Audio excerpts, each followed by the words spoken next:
But he's coming around now, and as soon as he's in that lineup, they're going to be getting things underway, I'm sure. So a little bit of a delayed start to this heat race 6, as getting ready now, and it looks like the organisers are going to be letting them go. Now, it's been a long time stood down there for Matthew Stark. He's, of course, has been considering the fact he is starting on pole position. That would seem like an infinite wait for him. Probably not what he needs, but here they come. They're coming around for the start now. It's Matthew Stark. He's going to anticipate the green light, but he's got Anwar Burrell-Smith with him. If anyone knows how to make a start, it's Burrell-Smith, but it looks like a good one for Stark. No, they've gone yellow. So, yeah, a little bit of a spread out one. Not happy with that. I think I saw what happened there. It looked like it was Van Gien and Kassam. Van Gien looked to make a move, and he was trying to time it so he had momentum over the line. I think it was just a little bit too punchy. So Van Gien a little bit early and Kassam a little bit late, was it, getting on the gas? A bit previous. I think Kassam, there might have been some gamesmanship as well, because if you've been hit there into the final corner and it's ruined your run into the start-finish straight, maybe you want to make sure that the marshals know about it. Yeah, of course the pressure is therefore on Matthew Stark to judge it, so that really no one's speeding up, slowing down. They're sort of maintaining constant speed. He chooses, of course, when to actually get on the gas, but the earlier he gets on the gas, the more he risks a false start, and of course that's not going to do his thinking any good. They're going to run through the whole procedure again, as round comes Matthew Stark to lead the way. Of course, relatively inexperienced with BRKC leading these starts, because obviously it's only his second BRKC race. Now, away they go. So it's Matthew Stark in the lead, Anwar Burrell-Smith behind. The start is good. They've got the green light, and it's Stark with the lead. Alex Van Gien, Conor Marsh. And behind him, of course, is Remy Drasga. And I'm sure Anwar Burrell-Smith is going to be pretty keen to take to the front as soon as possible. So Stark is going to be really facing a bit of a rear guard action straight away. They're coming onto the backstretch. As we look on camera now, there he is, Stark in the lead. Anwar Burrell-Smith second, and Conor Marsh third, with Remy Drasga fourth. And there's Slavik Piskor's, those very visible purple overalls. So Stark across the line with Burrell-Smith, a little bit of gap actually to Conor Marsh, and a little bit of a gap at the tail there with Kevin Gelly-Ruffat, the Frenchman, Robert Churchill, who we saw switch cuts, and he's actually passed. He's actually moved up into 9th. So Robert Churchill in the replacement Kart has moved up into 9th place. Now, round they go. It's Anwar Burrell-Smith who's taken the lead. Anwar Burrell-Smith has gone into the lead, anticipating an early run there by Burrell-Smith. Now, the pressure's on Conor Marsh to go with Burrell-Smith if he needs to, but we know Conor Marsh is not afraid of coming in the pits early. Is he going to do it this time? No, he's not. But if he feels like he's struggling behind Stark, that's all you can expect to see the youngster from Northampton in the pit lane straight away. So, Anwar Burrell-Smith appears to be pulling out a little bit of a lead as they are rounding that top part there. Anwar Burrell-Smith with a bigger lead than before, and it's Stark with Conor Marsh. Spanners, they can probably see him down the backstretch. Anwar Burrell-Smith looking good. Well, on the previous lap, no one came in because I think everyone had a good look at the battle they wanted to be in. Suddenly, there seems to have been a gap that's opened up behind Remy Drasga, and so now you're thinking, well, look at the likes of Van Gien and Piskor's, and in fact, coming into the pits now is the kart changer is Robert Scheisgel, who's coming in, and he stopped short of the line, so he's had to drive forward again to make the sensor go off. He's got his head in his hands, but he needed to pit. He had to pit. He found himself at the back, and he was losing places as the kart in front of him was losing pace with the main pack. Yeah, I think he's got himself a bit flustered there, Spanners. It did look like the kind of errors to make when flustered. Meanwhile, his friends were being very understanding, James, from the sideline. Absolutely. As Anwar Burrell-Smith manages to increase his lead, he's gaining all the time over Matthew Stark. Now, Matthew Stark is remaining in second place. Conor Marsh is unable to pass. Equally, Drasga is unable to pass. As we look at Stark there in the blue overalls with the white helmet, and that is Conor Marsh chasing him down. So we're looking, that's Anwar Burrell-Smith with the lead on screen there. There's Stark, and there's Conor Marsh and Drasga, followed by Robin Kassam. Now, Robin Kassam is in 5th place, but he's not really able to challenge Drasga. In the pits. Conor Marsh is coming into the pits. He looks like he's being very aggressive and no problems at all getting away. So an early roll of the dice to get him out of the pack. It worked for him last time. I'm not surprised at all. In fact, I've just been looking at him every time through as if he's expecting him to come in the pits, and he has done it. Now, the big question is, he pitted there, so he thinks he can run faster on his own than he can following Matthew Stark. Now, Matthew Stark, of course, was losing ground to Anwar Burrell-Smith, and that's exactly what Conor Marsh will have had in mind. So, that puts Remy Drazga up into third place, and Robin Kazam in fourth, and Marco Brem into fifth. Alex Van Gien is now sixth, as the race continues on with Anwar Burrell-Smith in the lead. In the pits, Piscores comes into the pits. Surprising, really. He didn't look like he was being held up by Van Gien, so he's got his reasons for coming in. He did have the option of carrying and going on round, but a clean stop, and Piscores is on his way. Absolutely, another one who believes he's going to be better running in clean air. Now, the pressure is on those drivers who've pitted to try and make inroads on time. If they felt they were being held up, now is the time to prove it, because they will have to make up time to leapfrog those drivers ahead as they themselves make their own pit stop. And that'll be the name of the game for the early pit stoppers, Piscore, Conor Marsh.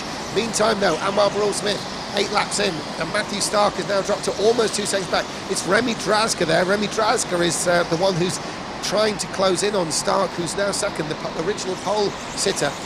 Anwar Burrell-Smith, though, is trying to check out and just disappear if he can.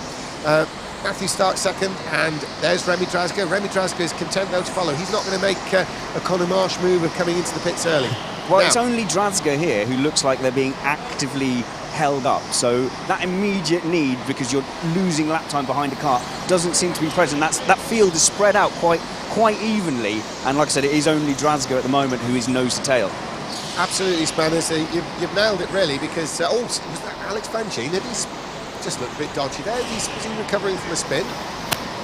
Oh, it's on the other side of the track from me. What's he done? What's he done? It just looked very strange. It's just the camera shot over, and there's Alex Van Gien at what looked quite an odd angle. He's shaking his head, so it doesn't look very happy. Oh, but he's definitely going to be visor down at the end of this race, isn't he? I think it's going to be visor down. Meantime, potentially visor up is Remy Drazga, who's starting to really close in on Matthew Stark. Now, can he make something work here? Question, of course, is if he feels he's been held up, or if he's just going to get racy and try and make the move on the track. Van Gien's lost out there to Kevin Rufat, the iRacer, in the back section, and Van Gien's, he's not going to be happy there. He looks like he's been mugged into the first and second corners. Absolutely, and hopefully he won't be down in the dumps for too long. A contact warning there with Conor Marsh. Now, Conor Marsh is in the Kevin Kelly Rufat area there, and Alex Van Gien, so maybe Conor Marsh was part of that. Here comes Van Gien. He is on it. He lifts himself up at the seat, which doesn't do anything, and he is stopping very aggressively. He's going for it. Actually a smart move. You've been hit, things haven't gone right for you, it's compounded your own mistake. Come into the pits, get some clean air, and just regroup. And equally, get your head straight. As his biggest advantage there to Alex Van Gien's pit stop, it just kind of, separates him from what's been going on earlier. And so now he's clear to run on his own way. Well, look, he was getting away from Conor Marsh, and now Conor Marsh is showing you exactly what Van Gien was pitting out of the way of. Yeah, and Conor Marsh, having made a pit stop, is actually going to have to pass Kevin Kelly Rufat there, the iRacer, and, he's going to have to do it soon if he's not going to lose time, because his whole point of pitting early was to create time in a clear space, and of course clear space isn't what he has right now. So it's still Anwar Burrell-Smith with a 2.2 second lead over Matthew Stark. Now here's Conor Marsh. Conor Marsh has made the switch there. He's got ahead of Kevin Kelly Rufat there, the Frenchman, and Conor Marsh is on his way in 6th place at the moment on the road. That was they had quite a speed delta between the two. Conor Marsh obviously pitted early, and that hasn't paid off. He's lost maybe 3 or 4 laps worth of ultimate pace behind Van Gien and Kevin. And those laps have been like half a second away from what Anwar Burrell-Smith is doing. So he's really going to have to get the bit between his teeth now. We'll see exactly at the end how much potential he's really lost. But he is now free, and there's absolutely no one near him for ages. And looking at the times, is there anyone... Well, there's not really anyone who's going to cause him any problems if they get in the pits and come out, because I think Conor Marsh may have the measure of the situation, and this could play back in his hands. I don't really consider Stark or Drazga are going to come in anytime soon. There's no reason to.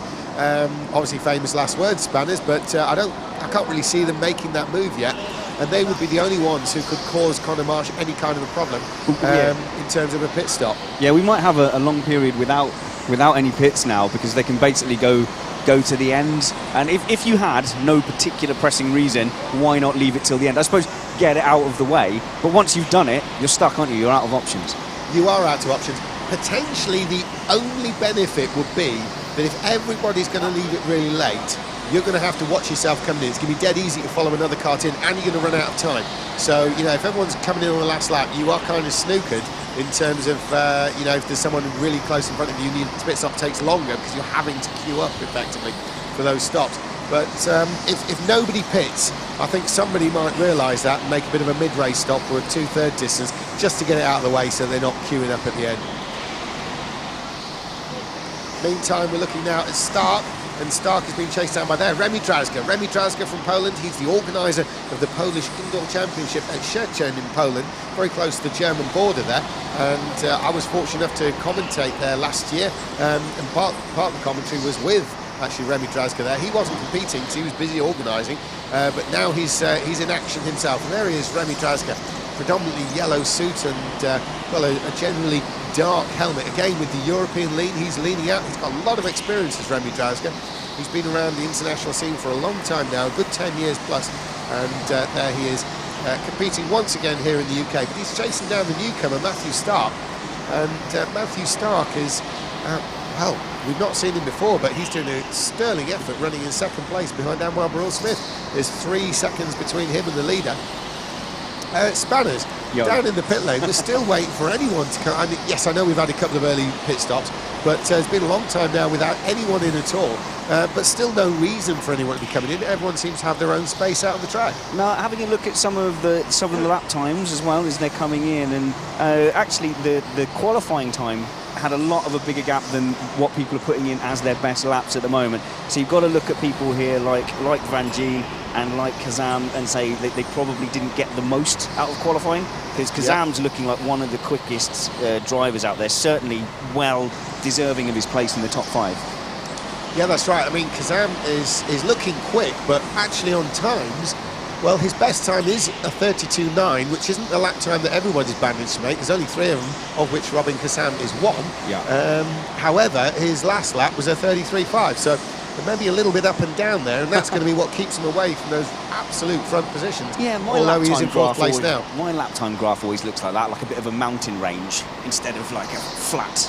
Yeah. Yeah.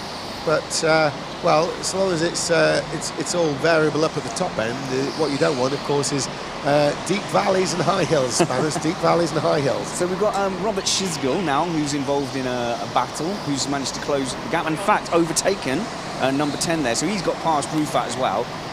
So he's making his way up. But I honestly think he lost too much from that kart swap. Do you know where he originally qualified? He actually did qualify 10th. It was a genuine 10th place, and I think, to be honest, that 10th place is what prompted him to make the switch. So it wasn't like he qualified well up but thought, you know what, I'm going to have problems with this later on. He felt there was something a bit iffy. First of all, he wasn't happy about right off the bat. He's not going around at 10th place pace, if that makes sense. No, let's have a look at him. Robert Churchill, well, he's on a 33.2, which is well in with the others, albeit lower midfield, if you like, you know, sort of central position, about where he is, to be fair, which is 7th. Good. He, of course, has made a pit stop, but leading the way in terms of those who have made a pit stop is, of course, the benchmark pit stopper is Conor Marsh in 6th place. He's made a stop. Everyone in front of Marsh, in other words, 5th or higher, is yet to stop. There's a bit of contact there with Scores, who has made a stop, and Rufat, who hasn't made a stop. But Rufat, he's not giving up the places easily at all. No. He's making himself quite difficult to get past. There is a big enough delta between Scores and Rufat for a move to come, but it's going to take some contact, I think. Yeah, I think Piscour's, well, he's got to fight his way through. I mean, you know, Kevin hasn't pitted, but Piscour's has no idea how late he's going to leave it. If he knew he was going to... Oh, he's waving his arm. Is he coming in, the Frenchman? Yes, he's in. Here he is now, Spanners. That's really helped Piscour's. Yep, there we go. I think that's quite gentlemanly of Rufat, actually, to come in there. He may have just realised he wasn't battling Piscour's, but he's now going to find himself out in front of Robin Kazam and Marco Brem. Right, well, that's going to be very interesting. Robin Kazam, we know, is running in 4th, and Brem is in 5th. Now, neither of them has stopped. Of course, if they feel, when they catch Kevin Gelly Rufat, that they are running so much faster, that may prompt a pit stop, which, to be honest with you, with 5 minutes to go, I think would be a reasonable expectation. There's Kazam. He's actually in sight there of Kevin Gelly Rufat. Now, Gary Ruffat is running in 10th place and Kazam is running 4th, so it would really be quite a sensible move if Kazam is going that much faster to pit as soon as he catches him, really. What's the blue flag situation? Well, the blue flag situation is that there's no reason why... there is a reason why Kevin would get the blue flag. He would get the blue flag, but with 5 minutes remaining, maybe Robin Kazam will be just as well off to jump in the pits, depending on where on the track he actually catches it. Of course, yeah. Still a pit stop for those two. Yeah, because the blue flag is going to get shown a bit further around the track than the pit entrance. Obviously, it does depend on where that initial connection is made, but certainly we'd have to wait longer. Brem's pulled the trigger. He's decided, as we talk about that, to get out of it, and it's not a good pit stop. He's stopped short, not triggered the first timing beam, and then taken a little while to realise it. So that's going to be a big disadvantage whenever Kazam decides to pit. Yeah, it does give that feeling of being a slightly off it sort of pit stop, and arguably, yes, it is. Well, he stopped short, was waiting for the light, and then realised, I haven't triggered it. Yeah, it's actually cost him quite a bit, 47 seconds on that lap, when really we could be doing with a 42 or a 43, to be fair. It's happening now. Here's Kazam. Yeah, here he is. He looks so far so good as far as Kazam goes. Much better stop. It's going to be comfortable. So Robin Kazam exits the pit lane and he's come out ahead there of Conor Marsh. Now that's really interesting because Robin Kazam is exactly the sort of person that Conor Marsh was considering leapfrogging when he made his early pit stop. This time it hasn't worked out quite so well for Conor Marsh, perhaps. And if he tackles Kazam, he's going to have to do it on merit on the track rather than by, dint of being able to make up that time with his pit stop. So Conor Marsh not seeing quite the same benefits from his early pit stop as he did before. Well, what did we say, when Conor was losing time behind Van Gien and Ruffat, and we said this is really costing him? Yeah. There's the price that we've just seen. And right there is where it's cost him, isn't it? Right there is where it's cost him. He could ideally have done with leapfrogging Kazam, which of course is the whole point of that early pit stop. Not really worked out for Conor Marsh, but there's still 3 minutes to go. There's still some scope. Now, talking of scope, Matthew Stark, who's still second, has been caught properly by Remy Drazga. Remy Drazga is a lot closer than before. The two have yet to stop, and there's only 3 minutes to go, so we can expect to stop any minute now, including the race leader. But certainly those two, first, second, third. Oh, there's Drazga. Drazga makes a move, and Drazga takes the position. Unseen by you, Spanners, but now they're down the back stretch. There's Drazga up front, and he's passed Stark, and there's Van Gien. Van Gien looks quite close, doesn't he? But he is, of course, a lap more. So, in the pits there, here he is. Let's have a look. We've got Drazda coming in the pits. It's all looking smooth so far. Gives himself a little nod of the head, like a yes, well done, Remy, you've done it. Round of applause from the contingent down here in the pits from his team, and he's away. Absolutely there. Remy Drazga, he's in a good position here. He's still in third by the looks of it. We'll see how that does shape out, but I think he's good for third position in this race overall. Still Anwar Burrell-Smith and Matthew Stark to pit. It's good job Anwar Burrell-Smith has got a bit of a lead because he's clattered the entrance to the pit lane, definitely bothered it. He's going to come out behind, but ahead of, but behind on track of Alex Van Gien as number 19, Matthew Stark, gets away as well, and he's going to come and slot in just behind number 15, Remy Drazga. Absolutely, Remy Drazga's got exactly what he wanted, because although he had passed Stark, what he didn't need was any problem in the pit stop and come out behind Stark. And as it happens, he's probably a little bit more clear. It's not very far, it's only about 3 or 4 kart lengths, but he's certainly got a little bit of a more comfortable gap perhaps than he would have had. There's only a minute and a half to go. We're looking at Anwar Burrell-Smith, the race leader. He's got Robin Kazam with him. And, Robin Kazam, of course, is a lap down because Anwar Burrell-Smith, yes, he's made his stop. What's all this about? Because I'm seeing Kazam. Surely Anwar Burrell-Smith isn't that far up the road that Kazam's a lap down. I'm sure I'm seeing Kazam chasing down. They've both No, pitted. Sorry, I'm looking at Conor Marsh. My fault, Spanners. Looking at the wrong car. Conor Marsh has passed Kazam, and Conor Marsh is 4th. So Marsh has actually been able to pass Kazam. We saw he didn't do it on pit stops, as probably was his original plan, but has worked now. So there is Conor Marsh we are looking at, coming down towards that final corner there. We're in the final minute of the race, so probably only 1, maybe 2 laps left for the race leader, Anwar Burrell-Smith. There is Conor Marsh we're looking at now with Kazam coming across the line, and look at that. So round the corner they go. Anwar Burrell-Smith still in the lead, and the checker flag, well, it's going to be coming out very soon. We've got less than half a minute now. They're going to be bringing that one out very soon, I think, because here comes Anwar Smith. It's going to be the final lap he's starting. He's running in front of Alex Van Gien on the road, which I believe is going to be a lap down. Yes, a lap down. Yes, it is. Yeah. And there's Stark, and Stark is trying to chase down Drazga, but Drazga looking ever more convincing in second place. Spanners, I think Drazga may have this second place. It looks that way. I bet on Anwar, didn't I? Not so good for Marsh for you. I think the qualifying probably did for him. A fiver, we said, I think. Well, he took the punt on that early pit stop, and I don't think it's worked out quite as well as he'd hoped. It did to an extent, but he only got himself half up the field with the pit stop. This is where teams... The checkers out, Spanners, so Anwar Smith has won. There comes Remy Drazga across the line, and there is the third place Matthew Stark. That's still a great performance there. There's Conor Marsh, and there is Robin Kassan. Marco Brem's going to be the next one through. There he is, taking fifth. Churchill, of course. Well, Churchill is coming in seventh place, and well, he's the one who we saw switch Kart, Spanners. That's not a bad result. It's not a bad result at all. Anwar actually took a bit of a risk. He didn't. I was looking at the gap. He had enough of a gap. He did not have to be as aggressive into the pits. It really was a substantial clatter, but he's got away with it, and he's going to be happy with that. Yeah, he really seemed to slam it in the pits there, and that was from up here in the commentary area. You down in the pit lane must have an incredible view, Spanners.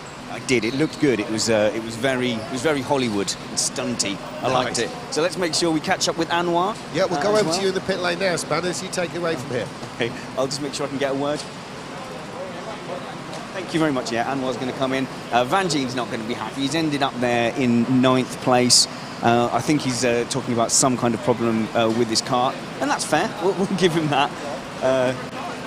No, he doesn't look happy. Do you know what? All that pre-race bravery where I said I was definitely going to chase him to the ends of the earth, I'm not going to. Visor down, is it, Spanners? It's not. It's the opposite. It's helmet off. Very, very vocal. But we want to speak with Anwar here. Anwar, come and speak to me.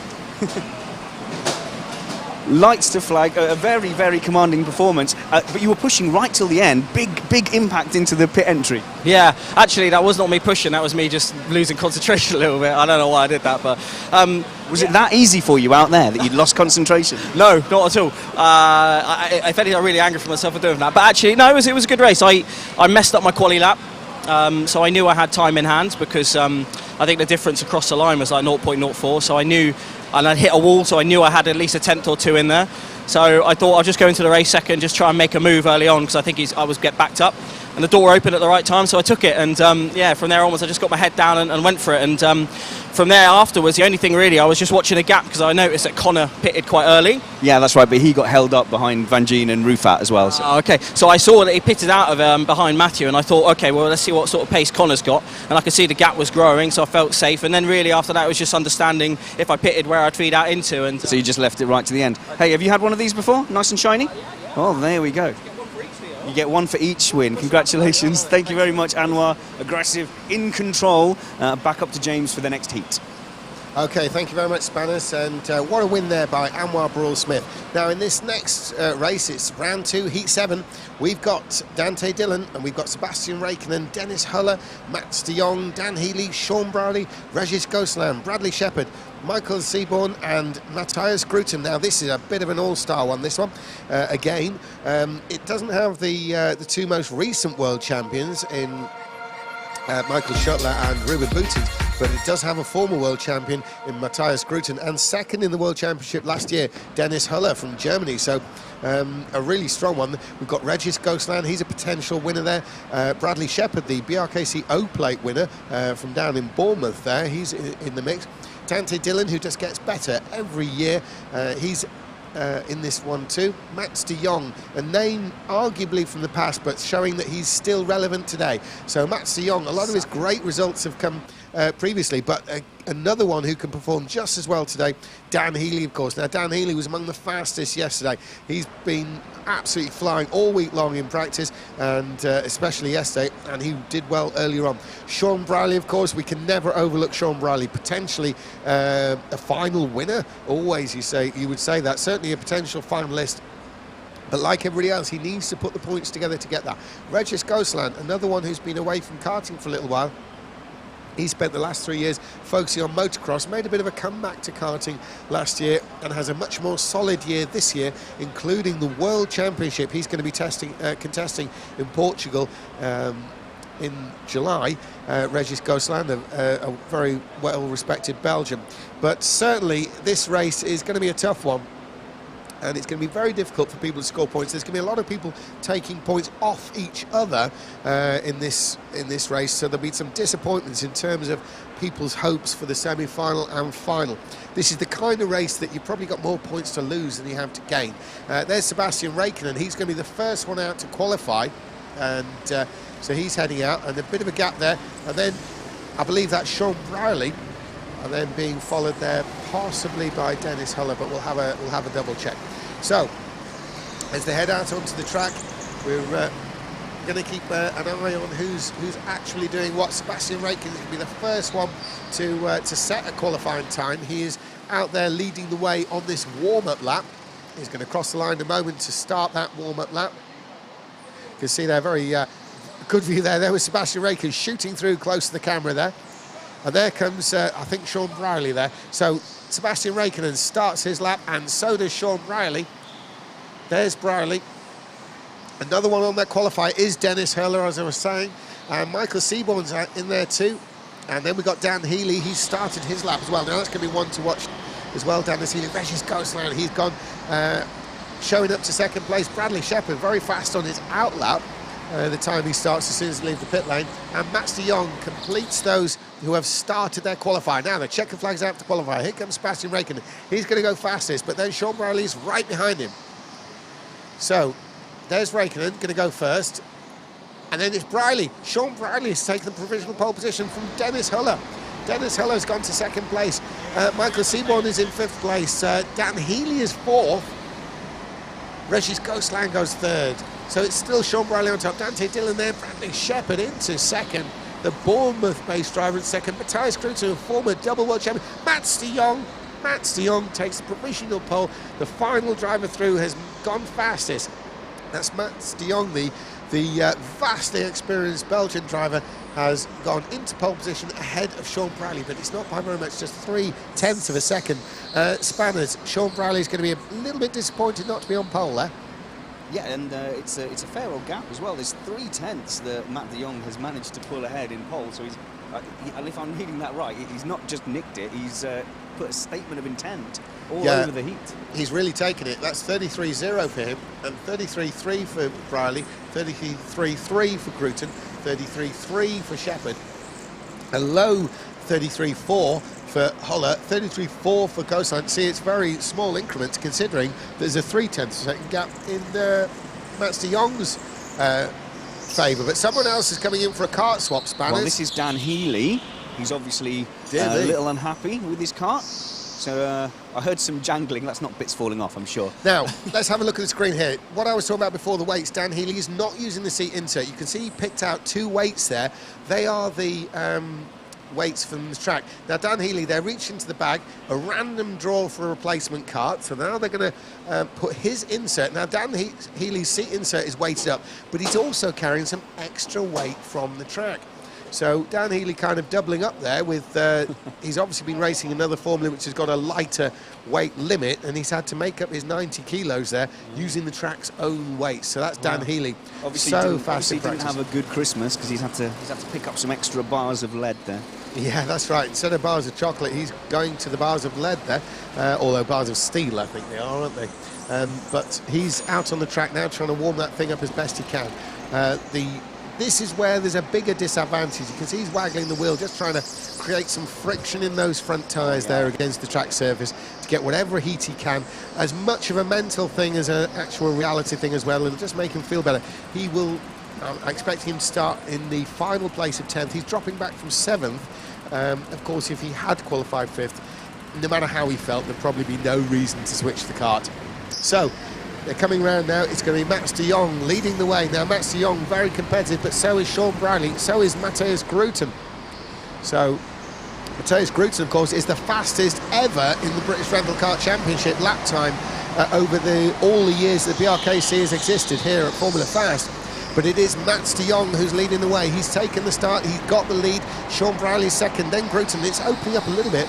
In fourth place, Bradley Shepherd. Now, Bradley Shepherd has won a BRKC title before, but it's been the O-Plate, the Summer Championship, rather than the main event. But he has won it. He has won a final, but he's under pressure. He's under pressure from none other than Dennis Huller, second in the World Championship, and that's over fourth place in this race as they complete this opening lap.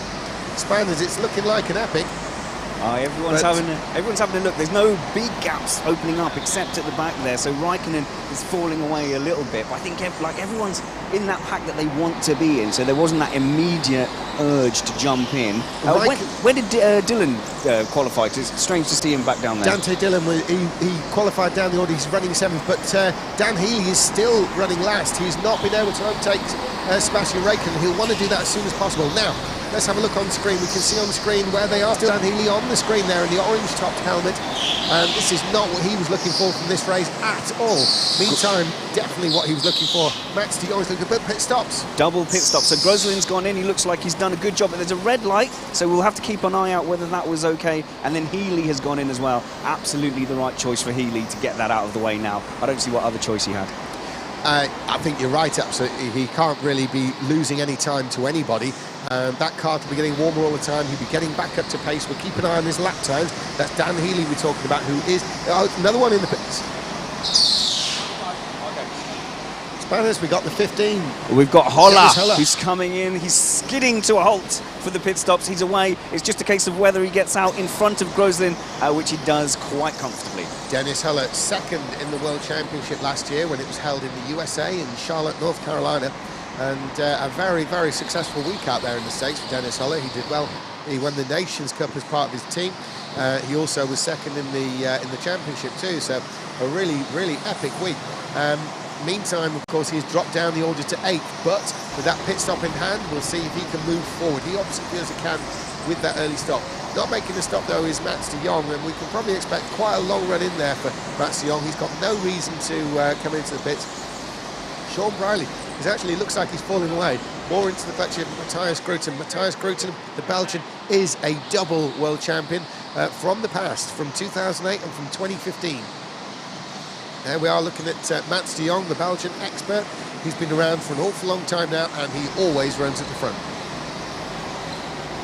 Yeah, again, no one's got that pressing need at the moment to come in. We've got a little battle at the back from the guys who have pitted. So we've got Grosjean, who's lost out to Holler. But apart from that, I don't see anyone's got that urge. Again, we're going to drift towards the end of the race, where it becomes kind of punitive to wait because something is going to go wrong. But at the moment, no one's holding anyone up. No, interestingly, Holler and Gosselin are running very close to each other on the track. They've both made their pit stops. Now, they need to sort of not fight each other and just run at high speeds. They need to almost push each other along to maintain excellent lap times. We're going to have a look at the screen here. 33.2 we're seeing for them. They're faster than most people in front of them, but maybe they could do with going a little bit faster because the three leaders are all running 32 seconds where they're mired in 33. But Gosselin has now dipped into 32s. Gosselin is running very quickly indeed, a 32.9 by him. Well, that's because he's doing the leaning out of the cockpit thing, so that's why. That's worth 2/10. Very traditional European style, and of course with a tall driver like Regis Gosselin, he is very tall indeed. It really shows up, and theoretically should be more effective, Spanners. Oh, look at tall people, they're so proud of themselves. Oh, look at how tall I am, and I can lean out of the car. He's certainly showing off the height there, and they're coming up to Sebastian Raikkonen. Now Sebastian Raikkonen is running in 7th place, but he's been hauled in by Dennis Huller and Regis Gosselin. Are the two going to get past Sebastian Raikkonen as one, or is it going to be fight on? Because Raikkonen doesn't have to move out of the way. This is a battle for position. This is, although they've caught him fast, this is not a lapping situation. It's for position, Spanners. Yeah, interesting. Interesting to see. I'm obsessed with the body language now of the drivers. Like you said, Raikkonen is now he's kind of in the way. He's not really in this fight, but he's under no obligation to jump out of the way, is he? Absolutely not. He's paid the same entry fee. He's got the same chances. But there is Holler. Oh, trying to make a move. And he's made it. He's made it work. Has he? Yes. Gosselin's now fighting around the outside, but Gosselin's lost out. Gosselin goes to the inside. Gosselin is probably the biggest loser here because with the best will in the world, Raikkonen's not running quite at the same pace as those two. And Gosselin needed to stay with Holler, and that's not what's happened at all. And even as they come back round the start finish past you, Ghostland is still tailing Raikkonen. You can't say he's the biggest loser here. If that was me, I'd cut it out and make it my ringtone. Well, he was waving, and now he's gone past. Ghostland started the waving fairly early, but he's got past Raikkonen. Now he needs to try and close in once again on Dennis Huller. Now, will this actually help Regis Ghostland in a way, because it will really draw those quick lap times out of him? We know the Belgian is very rapid indeed, and we can expect that kind of effort and input from him. Meantime, Mats de Jong is the fastest on the track, 32.6 at the moment. Sean Bradley is second fastest with 32.8. And 32.8 equally for Matthias Grüten, the former double world champion.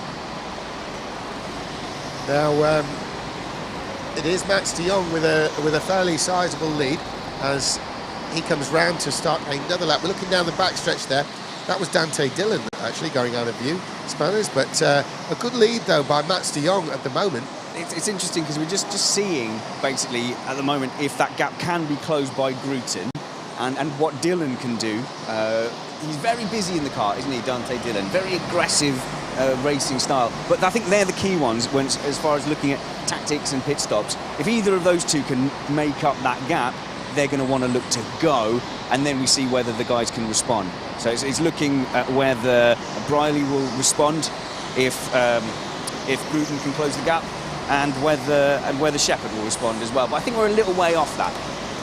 Yeah, something we're probably a little way off as well is pit stops from the front runners. However, possibly connected to their battle with Sebastian Raikkonen, and this is the risk you take, pit stopping early, if you're one of the front runners. Well, we saw it with Conor Marsh, didn't we, in the last race? Is a situation where Regis Ghostland and Dennis Huller have actually dropped back, and they would only really be challenging for 4th and 5th place should those guys in front of them all pit stop now. So they're under enormous pressure to make up some time to cover some of the lost ground. This hasn't worked out well for Dennis Huller and Regis Ghostland. That's an absolute fact. Okay, so there's Sean Bradley. He's one of the top Brits and one of the great hosts. Very experienced internationally, particularly both here and in Europe and in the USA. A regular in the World Championship, a regular at the Sport Kart Nationals in the USA over there on the West Coast. Very well known out there is Sean Bradley, but he's most definitely from Britain. There's a lot of karting here in the UK as well. Always one of the favourites here, both with everybody generally, and also in terms of results as well in the BRKC. Has been in the final before. You're not favouring the Brits, are you, James? Surely we're welcoming all our European and international friends. As always, I'm just talking about one of the Brits right now, I suppose. So, talking of a favoured foreign driver, you'd have to look at Mats de Jong being a favoured driver in both person and in result, because he's leading the way at the moment with a 2-second lead over Sean Bradley. And there's Matthias Grüten, a double world champion from the past. Now, he's actually closed in on Sean Bradley, and he's starting to make a race of it. That's the battle for second place. They're coming past you, Spanners. Yeah, no, this is going to be the one to look at. That gap's closed a lot quicker than I thought, but at the moment, we're not seeing any defensive driving from Bradley. He's trying to get away, but at some point, he is going to have to switch, because it does look like there's quite not a great pace delta, but certainly enough to have Grüten starting to have a look. Or does he just dip into the pits now? Absolutely. And of course, Mats de Jong, the Belgian veteran driver, he's pulled out a 2.1 second lead over this battle. So he is actually able to make a little bit of a conservative pit stop, no risks pit stop, and still come out ahead, which of course exactly the situation he wants. Now I'm wondering, Sean Bradley, Matthias Grüten, could they go faster? I don't think so, because really they're both running. I mean, they're both running faster than Mats de Jong, but and there's a pass. Not quite. And the 11 kart there, that's Matthias Grüten. He made a big lunge at Sean Bradley, and there was contact. There was definitely contact, and Grüten has lost an awful lot of time in that. The gap is huge now. They're coming past you, Spanners. Look at that gap. Wow. Yeah, I didn't even recognise the battle, because there is a good 6 kart lengths now between. What happened then in the back end? I take it Grüten went for it. Yeah, basically that. Went for it, made contact, had to back out, and obviously cost time because he was off the gas when he needed to be on it. But now that means that Briley does have not only a comfortable pit stop if he wants to take it, that situation's returned, but he's stopped losing time to the leader as well. Yeah, theoretically, he's running a 33.69 on that last lap. Of course, you'd expect to be a bit slower because of contact, wouldn't you? Yes. But Bradley crossed the line. That's a bit more representative, and he is faster than the leader. Sean Bradley is quicker, but Matthias Grüten in third is quicker than the pair of them. And so Matthias Grüten is beginning a bit of a comeback, and they're both making inroads bit by bit to the race leader, Mats de Jong. See, this is where it's a real advantage if you have people on the pit wall who are looking at the gaps for you. So if you look at someone like Dante here, who's chasing down for 4th place, possibly overdriving it, trying to make that gap up. If you were his teammate now, you might say drop into a gap, get Shepherd out of your vision, and just concentrate on your own lap times. The only flaw in that plan, Spanners, is how do you say all of that over the pit wall? I would say it in English, loudly. Oh, here we go, we've got a pit stop, number 19, Seaborn. He's making his stop. Yeah, Michael Seaborn pitting out of 7th place. That's to the benefit of Dennis Huller and Regis Goslan. Seaborn been putting in a very good showing so far this weekend. He's coming out of the pit lane and back into the race. There's Sean Brierley on screen. Yeah. If you're going to have a bad pit stop, as Seaborn did there, that's the time to do it when you're on your own. What was bad about it, Spanners? Was he just slow? It was tentative. He took a few stabs at it, start, stop. But yeah, there you go. It didn't cost him. It's a new format for him. He's one of the sort of new drivers, if you like, in the BRKC, one of the debutants. So obviously that's to be expected, I think. But it has cost him a bit. He's dropped down to 9th place. He's running ahead of Sebastian Raikkonen down there, 9th place. And who's the one in front of them? It's Dan Healy. So I thought that was a move down the back straight. It was de Jong lapping Raikkonen, but very effectively. Now Sean Brierley puts another lap in. There's Matthias Grüten, and let's have a look at the time. Well, they've lost a little bit, but so has everybody. Everyone was a little bit slower on that lap, it seems, by a couple of tenths, literally across the whole timing screen. So we'll see what happens, whether things are slowing down. Obviously the track does change a bit, but it seemed a bit sudden there, Spanners, for everyone to be losing 0.2 of a second. They might have added an extra bit of track while we weren't looking, but it seems to have been removed now. Yeah, that's right. And meantime, though, someone who is removing himself out in the front there is Mats de Jong, and there's Sean Brierley that we're looking at. Yeah.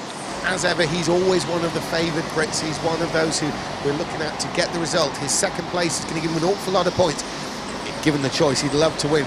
More than anything, not just for the medal that you're going to give him, Spanners, but for the big 10 points instead of 9. There's Matthias Grüten, double world champion in 2008 and 2015. Very much one of the veterans on the scene, and certainly still a driver to be reckoned with. He turns up and he's capable of winning day in, day out. And here comes, into the pits. It's Raikkonen pitting out of the way for that battle for 2nd place.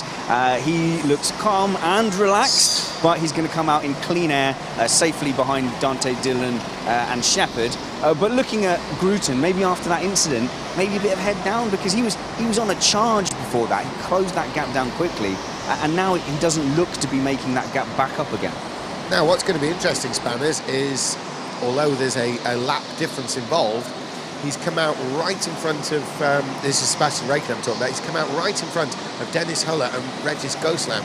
They're going to be closing down very soon. This time they may get some help with the blue flag, though, because Sebastian Raikkonen is a lap down to them rather than the fight for position that they had before.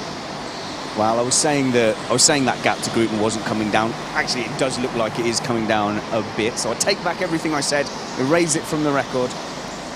Now, Mats de Jong has been putting in some very, very quick laps. He's the fastest one out there, 32.5. Yeah, it's about the quickest lap we've had on this revised layout today.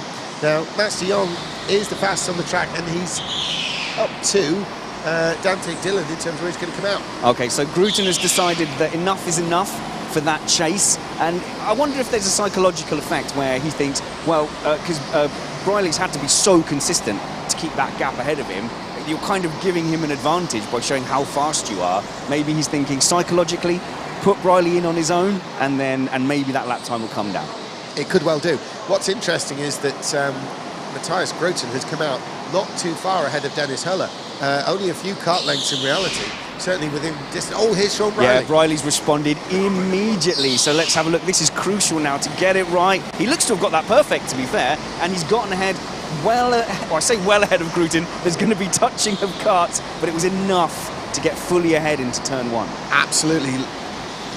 Very fortunate there, Sean Brierley, that it wasn't the snail section that followed, it's the revised layout. Yes. If that had been the snail section, Grüten may well have had the momentum to pass him, but as luck would have it, Sean Brierley was able to defend the position into the hairpin instead. But they're still battling side by side. We can see that on screen now.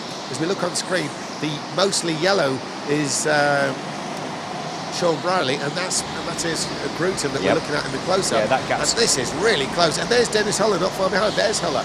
So here's Briley, here's Gruton, and here is Dennis Huller. And behind him should be Regis Ghostland. There he is. So this is really closing up there for that battle, which realistically is potentially as high as second place. I think that is running for second place. Yeah, fourth place as well. That gap is kind of getting smaller, but I don't know, how long have we got left? Are we running out of time? We've got for Dylan? 4.5 minutes to go, but there are 3 carts yet to stop, and they're the top 3. Mats de Jong, Bradley Shepherd and Dante Dillon. Fourth place, of course, and the highest of the pit stoppers is Sean Briley, who we're looking at now. Okay, so that fourth place one is going to be fascinating when it comes to the pit stops. Big time. And so really Sean Briley is very, very close fight with Matthias Gruton, and Dennis Huller is getting himself into the mix. He's less than a second away from them now. So there's Sean Briley we're looking at in predominantly yellow. There's Matthias Gruton almost pushing along. There's Dennis Huller. Dennis Huller's in the same picture down the backstretch. So the German has caught the pair in front. So there's Sean Briley from Britain. There's Matthias Gruton, the Belgian, and the German, Dennis Huller, is right behind. Dennis Huller, of course, was second in the World Championship last year, and he's actually closing in on those in front. There's Briley, there's Gruton, and there is Dennis Huller. And there is Regis Ghostland, but really it's the progress of Huller that's the talking point on this. Well, if you're Briley, you go, right, I can start parking it in the corners now because Gruton's going to come under pressure. Well, we heard Brad Philpott describing it as white lining it, you know, sticking to the edge of the track, to the inside, just blocking everything off, almost to heck with the lap time, just don't lose the position. And I think Sean Briley's going to have to have this approach. Now, into the pits. Yes, it's Dante Dillon, so this will be key. It's a really aggressive, he's going for it, for sure. This is going to, I think the gap's going to be too big to be able to do it in the pits, but we'll see. Yeah, he was trying to stay ahead of Sebastian Raikkonen there, which he has done. Shepherd. Yes, you're right. Yes, Raikkonen was the one immediately behind. I think Raikkonen may be a lap down to him. Here's the leader. The leader's in the pits. Stage 1 is negotiated safely, and actually he's timed that perfectly. Fantastic. And that's the Belgian veteran, Mats de Jong, who takes his pit stop. He continues in the lead. Sorry, no, he will have lost the lead when Bradley Shepherd comes through, but Shepherd is yet to pit. The effective lead. We're happy with that. We'll forgive you. Yeah, it probably still is the effective lead. In fact, the way he's going is very close to being the actual lead. He has got a good lead there. But look at this, Sean Briley and Matthias Gruton. Matthias Gruton is actually coming under attack now from Dennis Huller. Dennis Huller, the German, is trying to pass the Belgian. The Belgian is no longer all over the back of Sean Briley. He's, he's getting very defensive down to that corner there. In the pits, Shepherd. Yeah, this is key for fourth place now. We're looking at Dillon just coming around the hairpin. I think Shepherd is going to do it, barring a disaster. He's out, and yeah, Dillon's not going to have the momentum to do anything. Like you said, if it was the snail, it might be a different story. But I tell you what, there's no gap now, and if anyone's going to put a move on late, it might be Dante. It could well be. Really bad luck there for Bradley Shepherd in terms of the actual positions. The carts behind were so close. And then look at that, Matthias Gruton signalling to Dennis Huller, let's work together. That finger and thumb signal is, don't fight me, let's work together. What he's intending is that they tackle Sean Briley and then resume the battle there. But you could clearly see it on the screen there. For those who aren't used to this form of racing, it is sort of accepted sort of, driver speak, if you like, signalling between each other. And Matthias Gruton clearly signalling. Look at Dennis Huller, he stopped attacking the Belgian.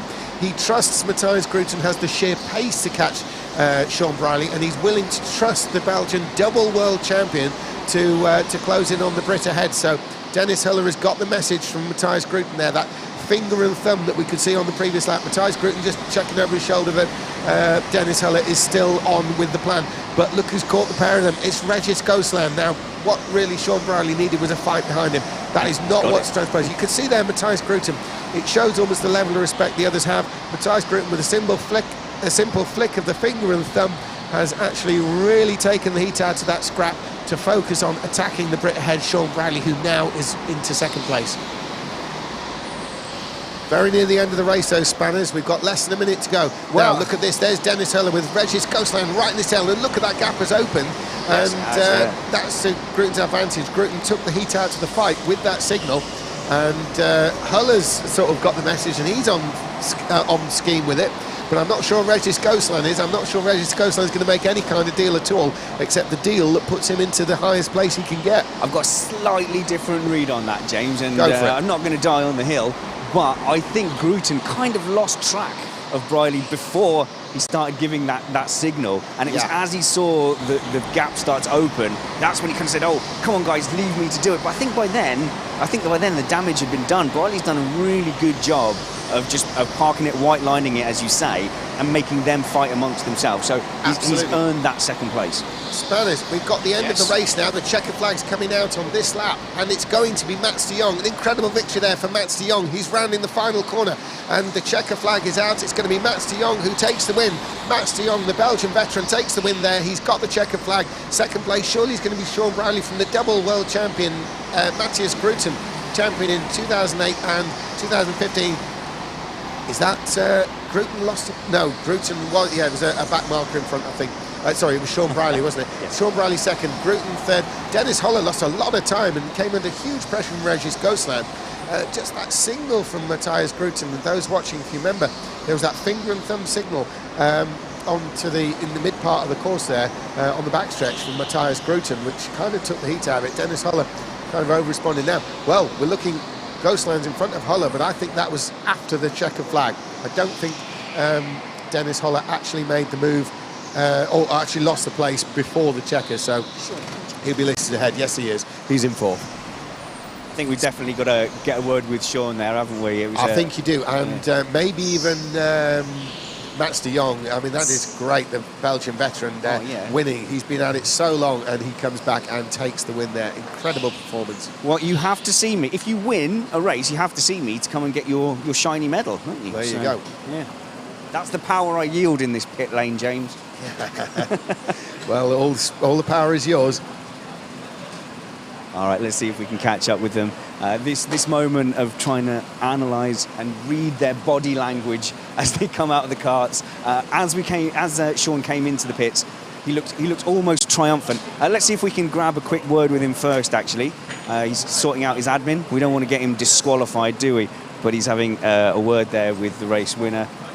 And he certainly was fist pumping as he came in, so he's incredibly satisfied with that result. You might have to help me spotting Matt. Yeah, let's grab a word with you quickly, then we'll speak to Matt afterwards.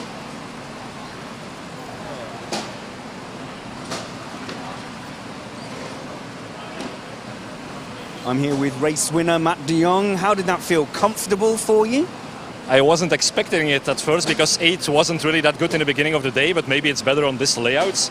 But in qualifying, I even made a little mistake and I was 3 tenths ahead. And after the start, I could slowly pull away. That was with a mistake, was it? So how much more could you have done? A mistake, like 1/10 I lost maybe, but there was a lot of scrapping behind you. How aware were you of that? Because early on, you had a chance. I said early on, you had a chance to pit when Sean started scrapping with the guys behind.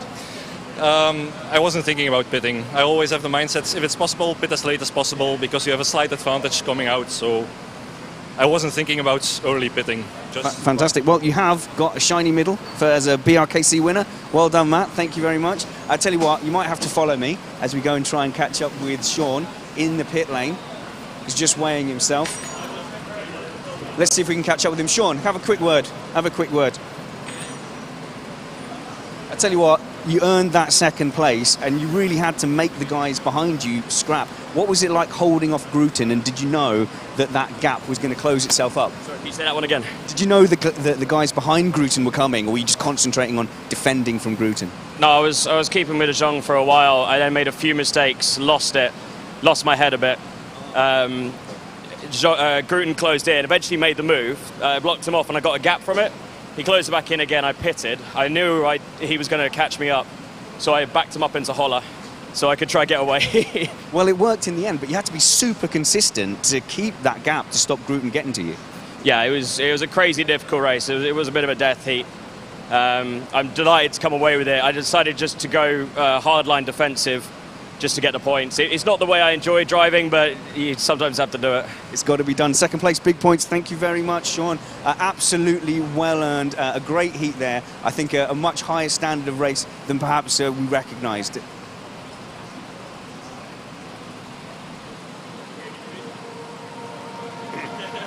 Sorry.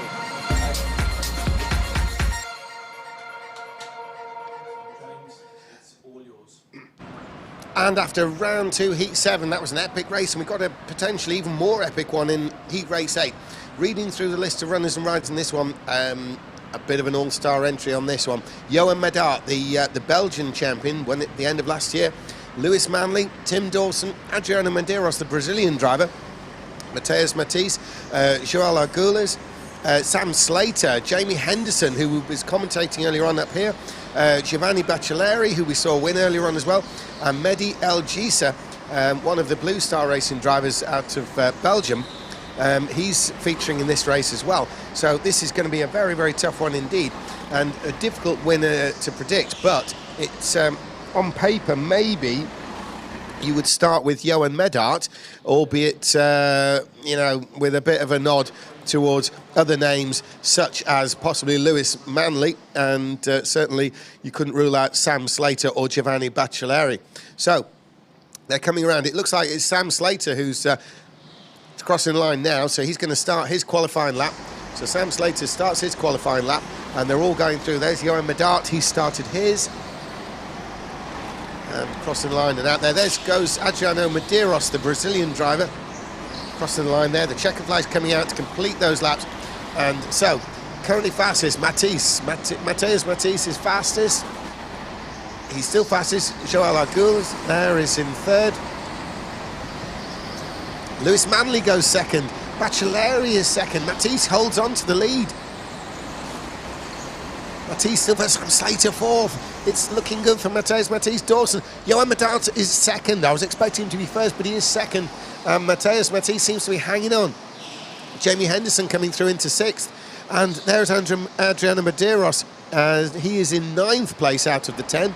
So Matheus Matisse is in the provisional, well, he's in the actual pole position for this race. Single file restart as always. And it's going to be Matheus Matisse who leads them round at the start. And he's qualified in front of the current Belgian champion, Johan Medart.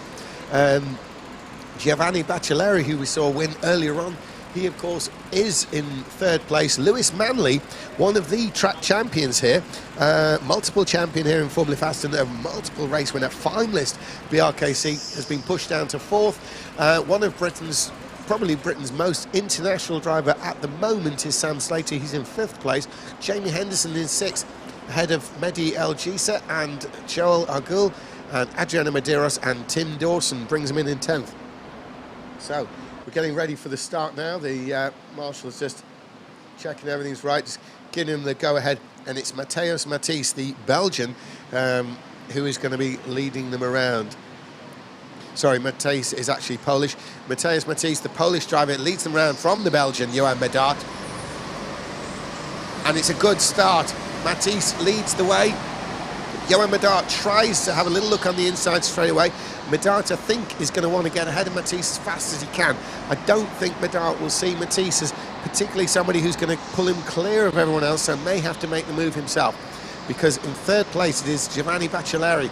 Giovanni Baccelleri is a very, very strong contender, and he has indeed been a multiple junior champion, world champion in the past, and junior champion of a variety of countries, Baccelleri, including Belgium. So Baccelleri there is on the tail of second place Medart. As we see on screen, the tail enders go through across the finish line to start yet another lap. So there they are, and that's the tail of the field there. That's Tim Dawson bringing up the rear behind Adriano Medeiros. There is Matheus Matisse around the newer area. That's the alternate layout here. Onto the back straight. Matisse still leads. There's Johan Medart. Johan Medart not really getting racy about it, but getting prepared to. Baccelleri there is third with the Italian-style helmet. So they come around that turn. It's still Dawson at the tail there with Medeiros just running in front of him as they come in to complete another lap. It does look like Medart is the one most likely to move forward out of that pack. It certainly looks like he's got that bumper-to-bumper pace in the bag. It's just a little look over his shoulder down the back straight to see if he's under threat, but he's not going defensive. He's definitely pushing. I think you're right there, Spanners. He's going to be aware that Baccelleri is somebody to worry about, but Baccelleri is not really in contact with him as such. However, the question is, will Medart go for the pass or the pit stop? Oh, it's got to be the pass. I think it's going to be the pass coming. So long as he's in touching distance of the leader like that, I don't think he's got a reason to jump out of the way just yet. No, I think Medart probably is going to, if anything, he'd need to be aware of what other people are doing. If somebody else from the, who's a threat at the front maybe Lewis Manley or somebody like that, starts the ball rolling of pit stops, I think we'll see quite a few people coming in. They just can't take the risk of a fast driver being let loose on their own if they feel that Matisse isn't holding the absolute pace they would like him to. But at the moment, it looks like he is holding a decent pace. I don't know whether they have an understanding between those two drivers, but I don't know. It doesn't look like he's being massively held up, but it does feel like Medart's got the pace. He's hunting. Yeah, I think Medart is hunting. He's kind of doing a bit of a biding time, but hunting at the same time. He's looking pretty racy. He's ready to jump on anything, but he is also not rushing it, is he, Spanners? No, but yeah, it's a watching brief, if you like, yeah. But it does depend on what the third place man does as well. Yeah, so there we have Matisse and Medart with Baccelleri. They're trying to break away from Lewis Manley, and there's Sam Slater through across the line with Jamie Henderson and Mediel Gisa, with our girls Medeiros and Dawson there in 8th, 9th and 10th places. The pace is hot in this one, and you know, the lap time spread is less than a second between all these competitors. There is Matisse still leading the way from Medart. Medart, a little look over his shoulder. Baccelleri there. Yeah, Bacceleri's he's getting closer, but he does look like maybe the consistency to be right nose to tail the whole lap might let him down. I don't think he's going to be in that position on the back straight to be a threat. So far, Medart's had that his own way. Yeah. Oh, here we go. Pits, early pitter. Adriano Medeiros from Sao Paulo has come into the pits, and it's a little bit stuttery, but he's got away safely. That's the most important thing. And now he's running on his own. Adriano Gringo, as he's known to his friends here in the UK, he's very new to the pit stop situation. He's very new to indoor karting, actually. Does a lot of outdoor racing with cars, very successful, full-time instructor, including at Palmer Sport, and a lot of private work with individual racers who he then in turn races with. So he has a lot of experience, but it's all in a different type of motorsport.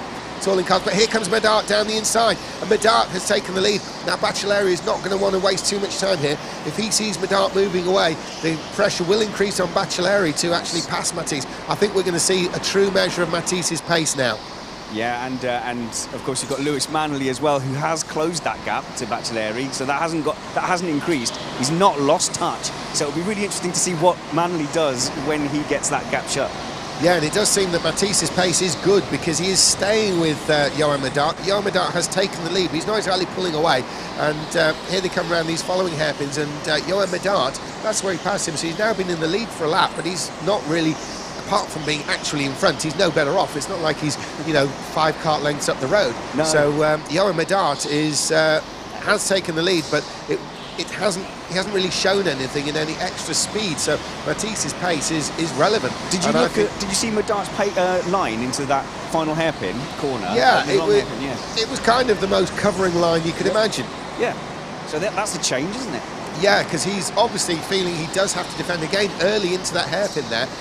Johan Medart, the new race leader, the reigning Belgian champion, won it at the end of last year against the Polish driver Mateusz Matisse. Matisse, the early leader, relinquished the lead, and well, there's Baccelleri, maybe trying to attack, but maybe also trying to defend, because Lewis Manley has caught up with all of them. What was a gap is no longer a gap, and it's a four-way fight for the lead, Spanners. Yeah, it's brilliant, and it's interesting to see if Medart is going as defensive as we are supposing, then what can Sam Slater do from fifth there as well? Yeah, Sam Slater's got a bit of a gap to make up. He's also coming under pressure, though, from Jamie Henderson, who we've heard talking on the commentary. Those who've been following the championship all day long, you've been hearing quite a lot from Jamie Henderson, and it's Jamie Henderson who's challenging the most international Brit of them all, which is Sam Slater.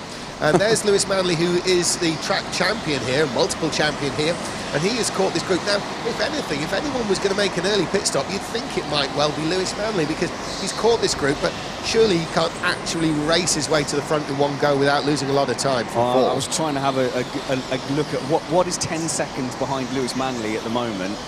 A gap, a big gap.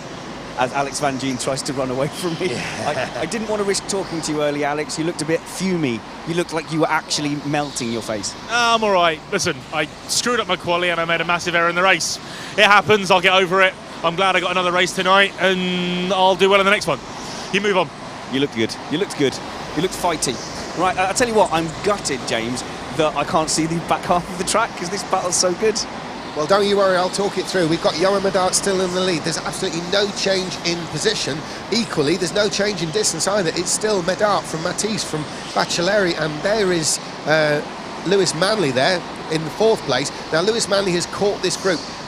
The big question is, will Lewis Manley go for that early pit stop, or does he feel the pace is right? There's a little bit, a bit of a gap opening up, a Kart or two to Baccelleri. He was closer earlier on, but it might just be the consider effect. A little bit of over-braking here, though. There's Sam Slater, and behind him was Jamie Henderson, who we were hearing on the commentary earlier on. So looking good for the co-commentator. When you think about the distance between 1st to 6th, which is Jamie Henderson, that's probably the closest we've seen this far into a race yet today. Manley has lost a little bit of distance to those 3, hasn't he? Could it be a case of Medart now being a little more confident that there's not a lunge coming, driving a little less defensively? Well, Lewis Manley is actually a bit slower. He's dropped off on a 10th or 2 on the last couple of laps, and I think that's what's making the difference, because in fact, they've all gone a little bit slower from somewhere, but Giovanni Baccelleri, for what it's worth, is actually currently the fastest on the track in terms of pure lap time. But I don't think Johan Medart's getting away with this. I was expecting him to get past Matisse and pull away, but he hasn't shown he's got any extra pace. I mean, they were bunching up behind the leader. The leader got overtaken, but that didn't improve it for anybody. It's still same position. Manley in the pits. Here we go. It's Lewis Manley. I spoke to him yesterday. I said this would be such a strong field to get into the top 10. He said, top 10?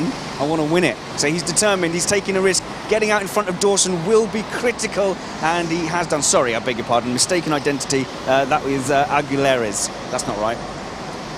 Yeah, Joel Arguelles there. Arguelles, I said that. Yeah, Arguelles. I think it's actually just Arguelles. It's very much foreigner. He's Spanish, so it may well be Arguelles, but I'm sure I saw him yesterday and there was no Les on it. It was just Arguelles. Now, he, of course, is a Team Sport Championship finalist, and he's been a regional champion in 2019, so he's not... Sorry to interrupt you, Baccelleri is in the pits, and will he get ahead of Lewis Manley? It does not look like it. So was that just a magnificent outlap from Manley, or did Baccelleri make a mistake? But it was comfortable, and now Baccelleri finds himself behind the Spaniard as well. Yes, I was going to say, it was very costly there for Giovanni Baccelleri, because he's lost a position to Arguelles as well, and Lewis Manley. So there is Medart in the lead, and there is Mathias Matisse, but it's Sam Slater now in 3rd place. Now, can Sam Slater do something to close that gap? There he is in predominantly green, and behind him is Jamie Henderson, all in the pits. Yeah, we've got Geiss. Is that what you said? Geiss has come in from the pits there. It's a good stop. Why is he upset? Unless it's a foul pit stop. We'll keep in touch with that, and as well, we have the Spaniard. I'm just going to call him the Spaniard. He's coming from... Yeah, he is Spanish. He's Spanish. He's coming, but this is a crucial point now for Medart and for Matisse, because if they don't work together, they're in real danger from Manley. So one of them's either got to pit now while they've got the gap, or they're going to cost each other the win, and they don't realise it. Yes, it's going to be very easy for them to overplay this. They've got to be careful. Remember the signal earlier on from Matthias Grooten, and we also saw it, I think, with Logan Sune, didn't we? It was all in the pits. Yeah, it was a penalty pit stop earlier, so it was from Geiss.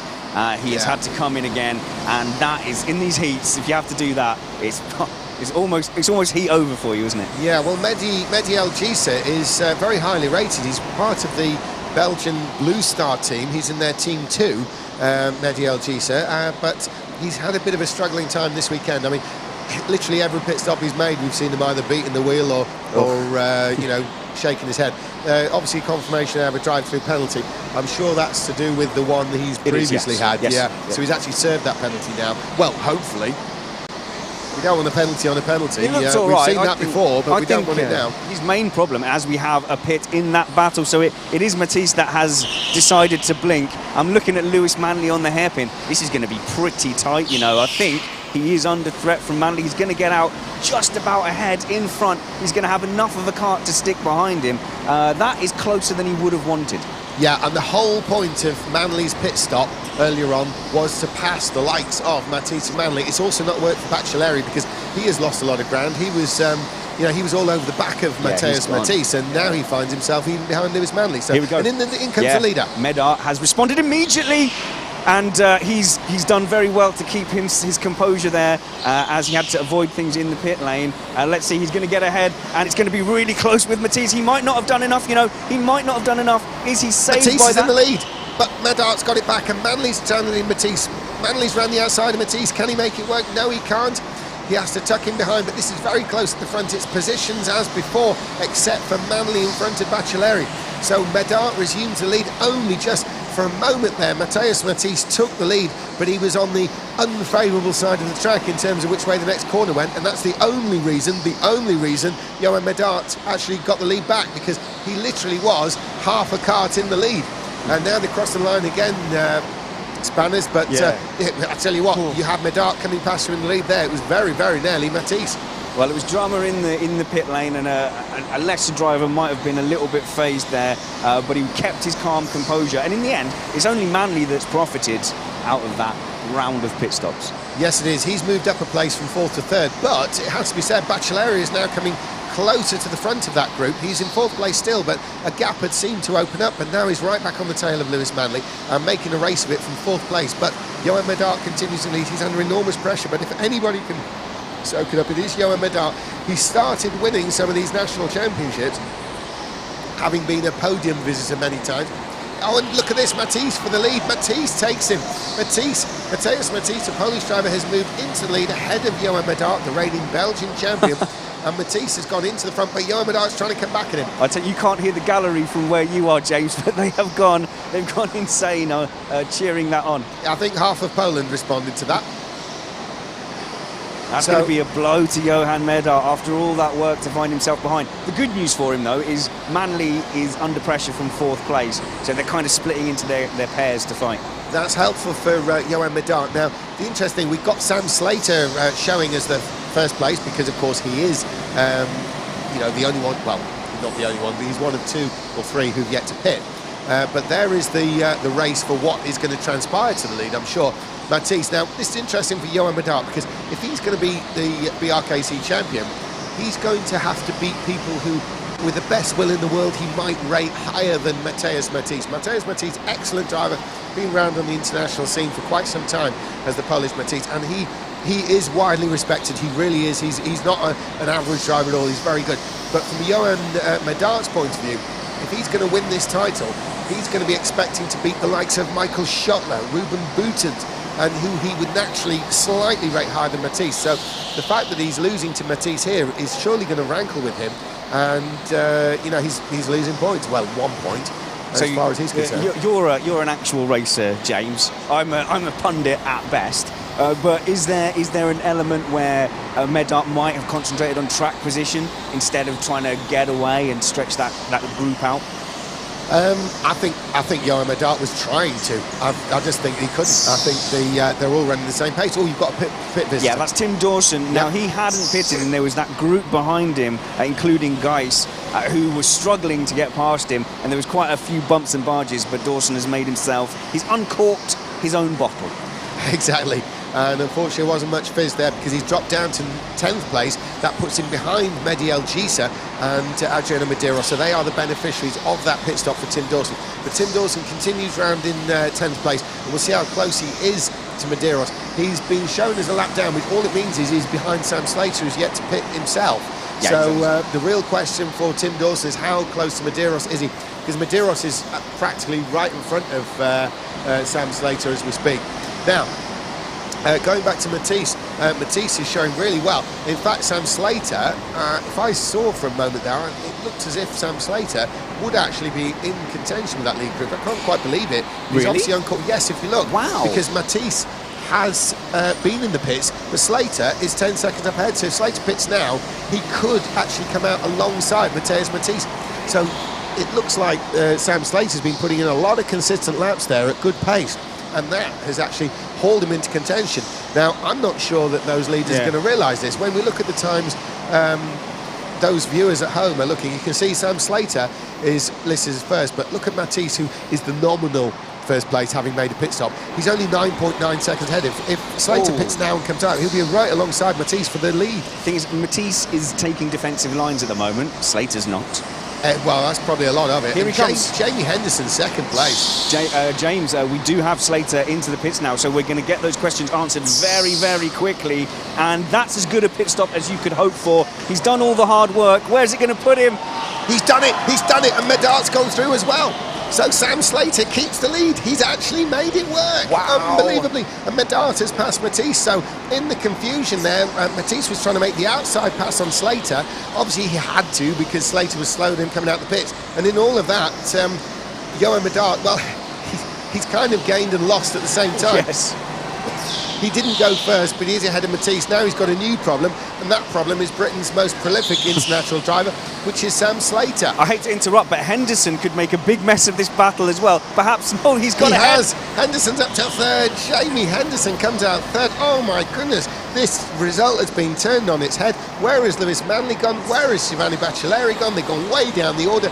And look at Sam Slater and look at Jamie Henderson. They're right up there where they were never before. They are way up. They are the big beneficiaries out of this. That has worked a treat. A late pit stop for both. We've not seen that work like this today. Well, you have to feel for Matisse, because as far as he was concerned, he was defending fiercely for the lead he had just taken on track. And he had taken that and fought for it. Then all of a sudden, Henderson and Slater ruined the party from the pit lane, and I don't know if he expected that.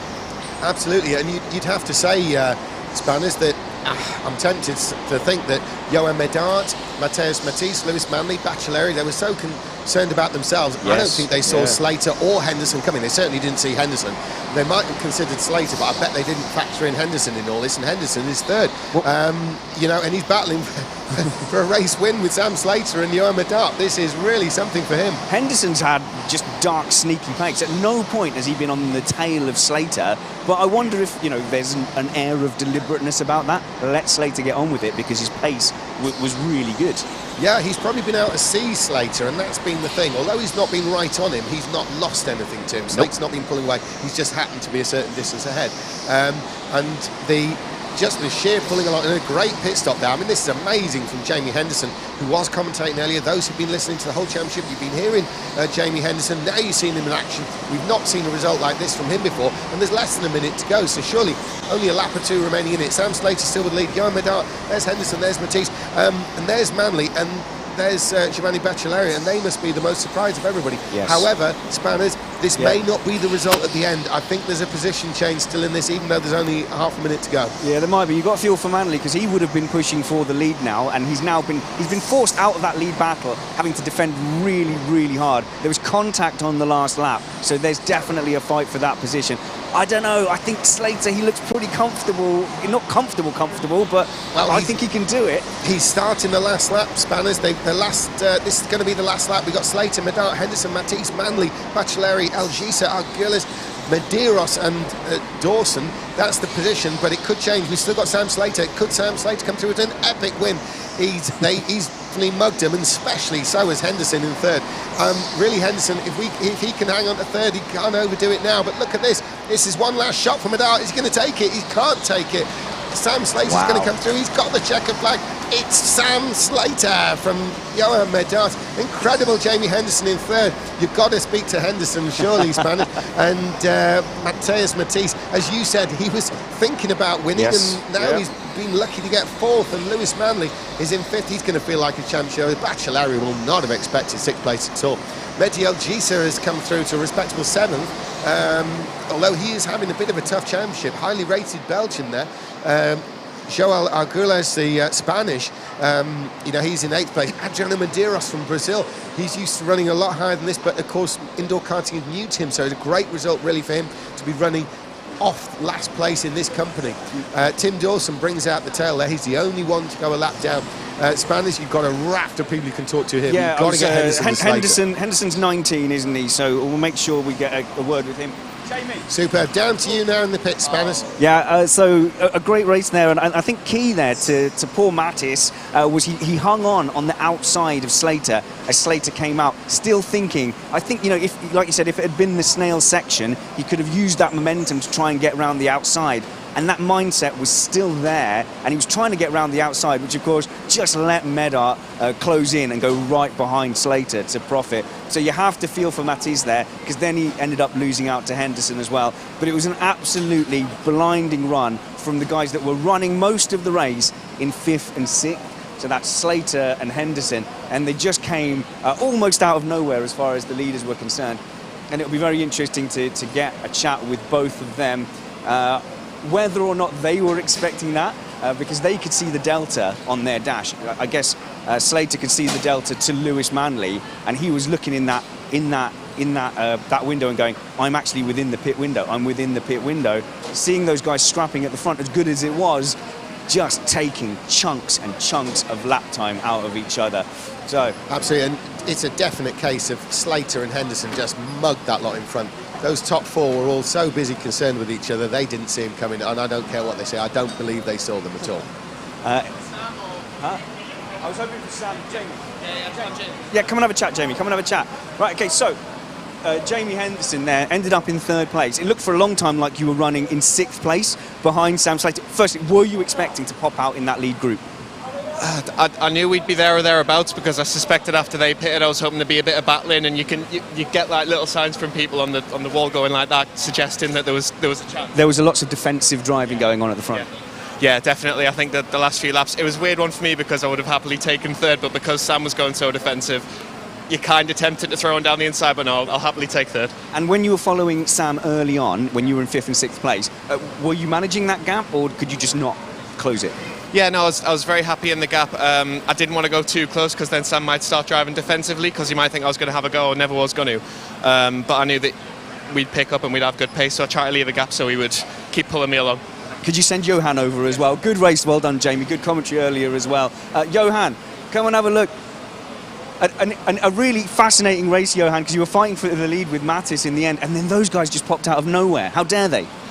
Yeah, it was a really difficult race. I saw Sam Slater on the track, and I was thinking, okay, I need to block, but also to be fast, so it was really difficult, and yeah, good race. But were you able to get lap time out when you were blocking from Matisse, or you really having to think defensive? No, I was losing around 2 or 3 tenths per lap, so it was a bit too much. And Sam, yeah, take the advantage. So. Well done taking that move down the inside when Sam came out. Do we have the... No. Sam, come and have a look. We've got to get a word with Sam Slater as well. I tell you what, you were innocuously going around in 5th place, minding your own business. Did you know you were going to come out there? Nope. No, not clue. No signals from the pits? It took me 5 minutes to actually get used to the format. I think once I realised that I had the pace, I was doing 32.8s consistently. I could see that my name was purple, and I could see that I was the fastest on track, and I was thinking, hang on a minute, what's going on against, the likes of Johan Madar, Manley, and the others, there's too many to name. But so you didn't bother with the maths, you just thought there's something happening here. When you started coming out of the pits, did you realise what was happening? I could see the time, I could see all the guys cheering me on, and they were telling me to keep going, keep pushing. I could see on my little dashboard on the karts that Formula Fast have introduced that I've got the fastest lap, and I was so consistently hitting the 32.8s that I knew I could do it. And I can't believe I got first. I thought I'd get 3rd maybe, but... When you came out into turn 1, were you bracing for the impact of Medard and Matisse? Exactly that. I thought I was dead. Fantastic. And as a bonus then, somewhat unexpected for you, shiny medal. Well done, Sam Slater. Good race. Have a good tournament. Absolutely fantastic. From nowhere, that is definitely...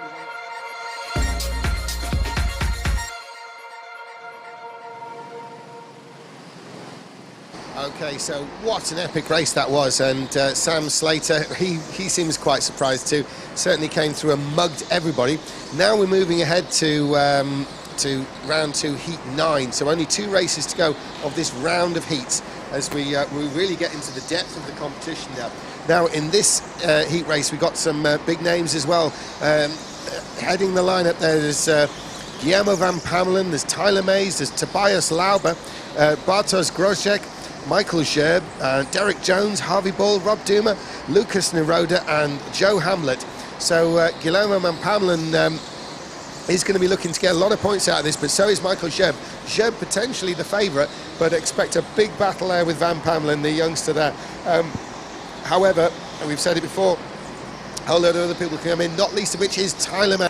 Tobias Lauber, of course, was 7th in the World Championship last year, and Tyler Mays, we know, can do the business at any given track. The checker flag is coming out, the times are coming in, and we'll see how that works out. Tobias Lauber is fast at the moment, but he's been beaten by Bartosz Grosek. Incredible performance there. Van Pamelen is only 3rd. Grosek's come from nowhere to nail this one, and it's still Grosek, but he's been beaten by Michael Gerb. Michael Gerb has taken it. The road is a bit further down the order. Joe Hamblett has put himself in 6th, but and Tyler Mays is in 6th place. It looks a little bit low for Mays, but look at Michael Scherb. And what about Bartosz Grosek? That's not necessarily the result we were expecting from the Polish driver there, but a great run by him. And we haven't even really, you know, he's one of the few who isn't coming to this event loaded with championships and wins and races, but he's managed to make it into 2nd place from Michael Scherb. Spanners, it's going to be a tough one. Right, is that your favourite, Scherb? I haven't really got a favourite Scherb, but well, if I was thinking, if I was putting money on one of them, it might be that one, but they're both very rapid, you know that. Just seeing if I can generate some beef. It's one of the ways we keep ourselves amused. Okay, so we do have Michael Scherb, you know, not unexpectedly on the pole position, but Bartosz Grosek will not have been expecting that same place. Certainly we weren't expecting it. He's obviously trying, and he's within a 10th of a second, in fact, less than, you know, what is it, 0.03 of a second from Michael Scherb. Tobias Lauber, 7th in the World Championship last year, Tobias Lauber, and he's come through into 3rd. Now, the real measurement of this is that those top 3 have had to beat someone of the calibre of Guillermo van Pamelen. He's been bundled down to 4th with Lucas Naroda, and Tyler Mays pushed to 5th and 6th. So this really is a tough one. Joe Hamblett there is another sort of newcomer. Rob Duma has won a BRKC race before, heat race, and he's languishing there in 8th place with Harvey Bull, who was running very fast in the testing and actually been very fast around the track leading into it, the local driver. And Derek Jones there in 10th place, looking to make some progress up the field too. But leading the way is going to be the Polish driver, Michael Scherb, and they're starting that move forward towards the start of the race now. So, here comes Scherb leading the way. The marshal is just telling him to just back it off a bit, and then they can get this race underway. What they can't have is the field starting and stopping. So they're going green, and it's looking good. It's Scherb with the lead, but he's got the incredible Grosek behind him. Absolutely no real credentials as such for Grosek. He's really putting his sterling performance here. Big move by Duma there in the checked pants, down the inside of Hamblett. Absolutely, and Duma has definitely moved up a place, and he's chasing after Tyler Mays now as they enter the backstretch. We're looking at the camera there, there's on Tyler Mays, and there's a gap, a little bit of a gap, and there's Rob Duma, who you just talked about, Spanners, as they come around this sort of final area here, and we can see in the distance there, they're working their way through. There's Rob Duma, there's Derek Jones bringing up the rear. So, there's Derek Jones going across the line, but in the lead there's Michael Scherb. Very dark colours on the Scherb that is Michael, who's in the lead here, as opposed to brother Wojciech, who we've seen win earlier on. And Michael Scherb is going to try and put another win in for himself too. So a pretty good weekend so far for the Scherb family generally. And here's Michael leading the way here. There he is in the dark coloured suit and the dark helmet. But behind him, Grosek is still hanging on second from 7th in the world last year. Tobias Lauber, the German from Guillermo van Pamelen, Dutch driver, very young Dutch driver, competes in, well, last year he was competing in both junior and senior categories. Well, van Pamelen, last time I saw him, he was a foot shorter. He's grown a whole foot in a year. Well, he's still young enough to be making those kind of height gains. He's starting to level out, it has to be said, but of course we all remember in couple of previous years when Guillermo van Pamelen was first appearing on the international scene, highly touted by the likes of Ruben Boutens, which has come to fruition. Someone in the pits for his banners. Yeah, we've had an early pit here from Tobias Laub, and as well, big drama for Tyler Mays.